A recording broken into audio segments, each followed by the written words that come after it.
ভারতের হামলায় পাকিস্তান একেবারে ছাড়খাড়, আর পাকিস্তানের বন্ধু দুই দেশ চীন বাংলাদেশ কান্নাকাটি করছে। তারা এখন আবার উস্কানি দিতে শুরু করেছে, বিরাম নেই উস্কানির। দেখুন,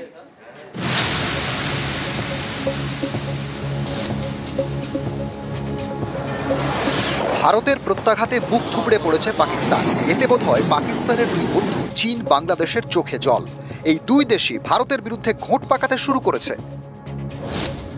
ভারতের উত্তর পূর্বে 7টি রাজ্য: অসম, ত্রিপুরা, মণিপুর, মিজোরাম, মেঘালয়, অরুণাচল প্রদেশ, নাগাল্যান্ড। এই 7 রাজ্য নিয়ে 7 সিস্টার্স।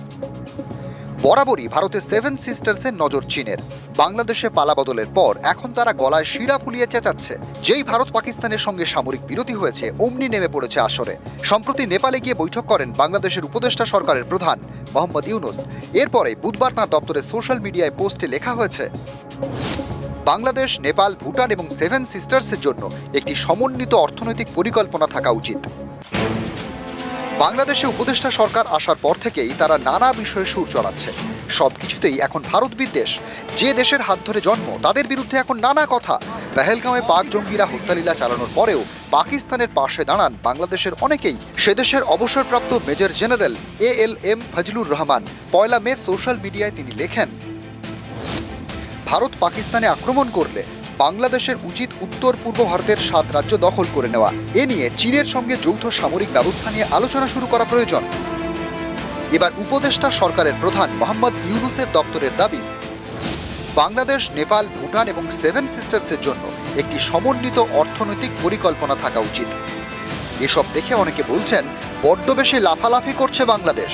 এবার বোধহয় তাদেরও শিক্ষা দেওয়ার সময় চলে এসেছে। বাংলাদেশ বা যে কোনো কান্ট্রি হোক, তারা কি ভুলে গেছে কদিন আগে পাকিস্তানের কি হাল হলো?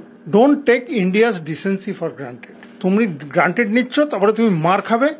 এই মার তখন তুমি বুঝতে পারবে না কোন দিকে আমি যাই।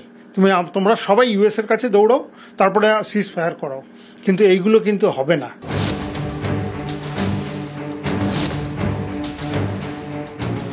ভারতের 7 সিস্টার্সের মধ্যে পড়ে অরুণাচল প্রদেশ। এই রাজ্যের উপর বহু বছর ধরে নজর চীনের। বেজিং বরাবর দাবি করে অরুণাচল ঐতিহাসিকভাবে তিব্বতেরই অংশ। গত বছর চীন দাবি করে অরুণাচলের 30টি জায়গার নাম তারা বদলে দিয়েছে। এ নিয়ে ম্যাপও প্রকাশ করে চীন। এসব দাবি অবশ্য তখনই উড়িয়ে দেয় ভারত। বুধবার ফের সুর চড়ায় নয়াদিল্লি। চীনকে কড়া বার্তা দিয়েছে বিদেশ মন্ত্রক। বিবৃতি দিয়ে জানিয়েছে, চীনের দাবিকে সম্পূর্ণ প্রত্যাখ্যান করা হচ্ছে। নতুন নাম রাখলেই তাতে বাস্তব বদলে যায় না। অরুণাচল প্রদেশ ভারতের অংশ ছিল, আছে এবং সব সময় থাকবে। দেখুন, নেবার যখন স্ট্রং হয়, ইকোনমিক্যালি স্ট্রং হতে যায় বা দেখতে পাচ্ছে একটা গ্রোথের পথে চলছে, সবারই হিংসে হয়। তোমরা খুব তাড়াতাড়ি ভুলে যাচ্ছ গালওয়ানে কি হয়েছিল, কিভাবে ইন্ডিয়ান আর্মি তোমাদেরকে সাহায্য করেছিল। গালওয়ানে তোমাদের পিছতে হয়েছিল ওখান থেকে, এবং তোমরা পিছিয়ে ছিলে। এই যে রিসেন্টলি পাকিস্তানের হালত হলো, তারপরে কিন্তু চায়না বলুন, ইন্টারন্যাশনাল কমিউনিটি বলুন, তারা সবাই খুবই চিন্তিত। নিউজ 18 বাংলা।